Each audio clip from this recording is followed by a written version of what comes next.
അസ്സാം വലൈക്കും. ഞാൻ ഇസ്മായിൽ വി പി അരക്കുപറമ്പാണ്. മലപ്പുറം ജില്ലയുടെ വിവിധ പ്രദേശങ്ങളിലുള്ള വലിയ പീഡിയക്കൽ കുടുംബത്തിന്റെ ഒരുമിച്ച് ചേർക്കുന്നതിന് വേണ്ടിയുള്ള പ്രതിനിധി സംഗമം തിരൂരിൽ വെച്ച് നടന്നു. പ്രസ്തുത പരിപാടിയിൽ എനിക്കും പങ്കെടുക്കാൻ സാധിച്ചു.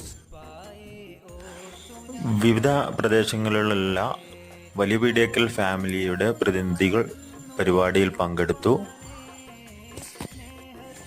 വലിയ പീഡിയക്കൽ ഫാമിലിയെക്കുറിച്ച് വിശദമായ ഒരു പഠനം നടത്തുന്നതിനും കുടുംബ ബന്ധങ്ങൾ പരസ്പരം ഊട്ടിയുറപ്പിക്കുന്നതിനും വലിയ പീഡിയക്കൽ ഫാമിലിയെക്കുറിച്ചുള്ള ചരിത്രങ്ങൾ വ്യക്തമായി പഠിക്കുന്നതിനും വേണ്ടിയുള്ള തീരുമാനത്തോടു കൂടിയാണ് പിരിഞ്ഞത്.